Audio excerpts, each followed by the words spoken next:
guys, welcome back to another video with me. So today's look is perfect for a night out or a party or whatever you want. So I'm going to be taking the Urban Decay Sleek Complexion Primer. It's really good for smoothing out the skin and mattifying and perfect for lasting all night long.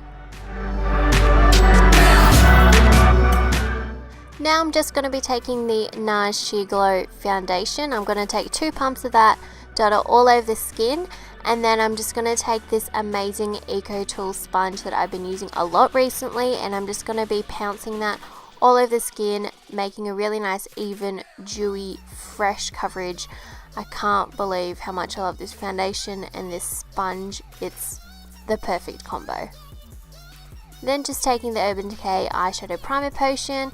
This is just to make sure that all of the colours that we put on are as vivid as possible. And then I'm just going to blend it out with a little Models Prefer brush. You can use your finger, whatever suits you, as long as you've got a really good base for the eyes. And then I'm just going to take the Shape Tape Concealer just for more coverage over the eyes, just to make sure everything's as flawless as possible. And I'm going to use the sponge again and just blend it over the eyes, and then just set it with your translucent powder. So I'm just going to quickly skim through the brow section here. I'm just filling in my brows with a powder. I'm going to list all the products I use in the description box down below, so don't forget to check it out. And then I'm just going to use the Anastasia Clear Brow Gel because I can't live without it. Now I recently hauled a lot of Colourpop things, so I got a whole bunch of their new pressed shadows. I'm going to take the Dreamboat colour. It's a really nice dusty lilac light shade, so I'm going to use that as the crease shade. I'm going to take the Models Prefer blending brush that I use all the time, and I'm just going to slowly concentrate on the outer section of my eye and blend it out.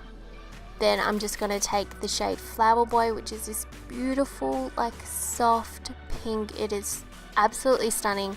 I'm going to concentrate that more on the outer part of my eye, and then I'm going to slowly take it in more. I'm just going to make sure that I'm properly blending everything out as much as possible.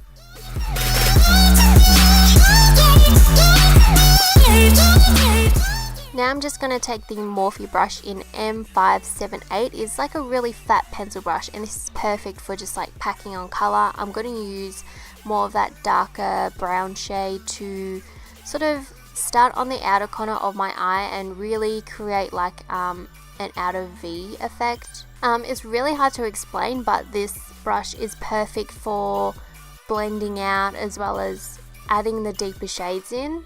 So pretty much minimal work, but also these Colourpop eyeshadows are so blendable and so easy to use. As you guys can see, literally took no time at all.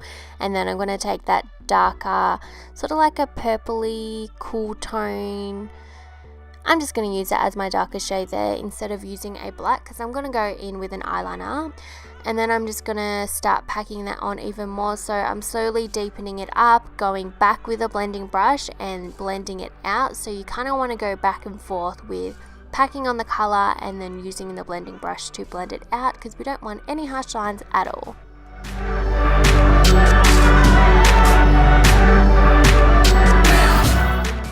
Now, can we all just take a moment to appreciate this eyeshadow? It is their Super Shock Pressed Pigment in Fooling Around. It's this gorgeous, deep, rich red packed with all these like beautiful pink reflex through it.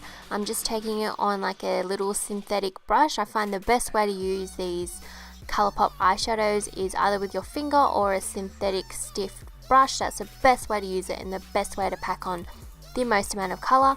I'm kind of carving out my lid with that sort of pencil brush, as you guys can see, carving it out, making sure to get a really nice precise line, sort of like a soft cut crease, maybe half cut crease, hard to explain.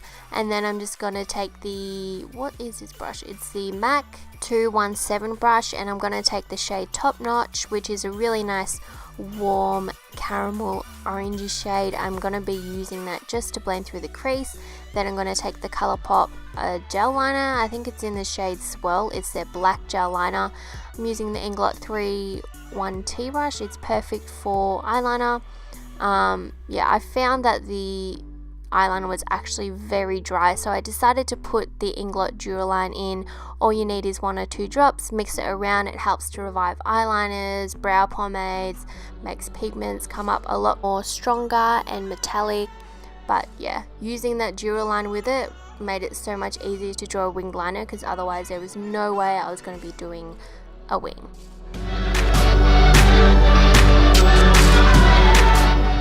So you obviously want to take your time with a winged liner because you've just spent so much time on the eyeshadow, so make sure that you're just slow and steady with it. And then I'm just going to line my tight line, just making sure that everything's super seamless, and then put a layer of mascara on, and then I'm just going to pop some lashes on, although I didn't include that because I put that in every single one of my clips.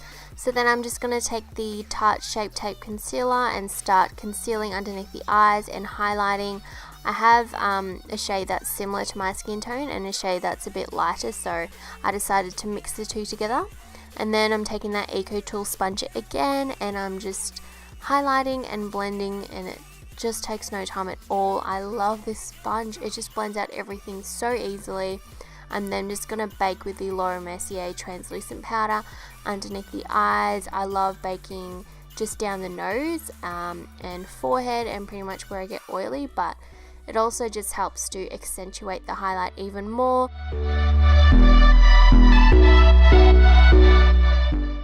After you give it a couple minutes, just brush off the excess powder, and then I'm going to set the rest of my face with this Mercier Candle Glow powder because it still adds a bit of a glow without mattifying.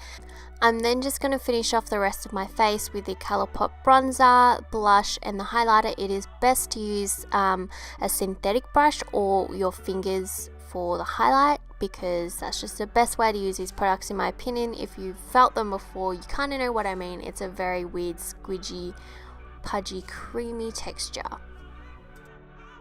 Now I'm just going to finish off the rest of my eyes. I'm going to take that deeper, darker purple shade and run it on my lower lash line on the outer portion of my eye. Then I'm going to take that red shade and put it on the inner half of my eye. And then I'm going to take a shimmery shade and pop that in the inner corners of my eyes just to make it pop. I'm going to line my lips with a nude liner, and I'm obsessed with the Colourpop lip liners. They're so creamy. Oh my gosh, so much love for Colourpop, obviously. And then I used this ultra matte lip shade, and I found it was too brown and I didn't really like it, so I'm going to go in with the Ultra Satin Lip in Strip, and I'm just going to go over with that to create a more nudie shade that I liked. I'm going to set everything with the Urban Decay All Nighter Setting Spray, and you are finished with your makeup look. I hope that you guys enjoyed the video. Give it a thumbs up and subscribe if you're not already. I'll see you guys next time. Bye!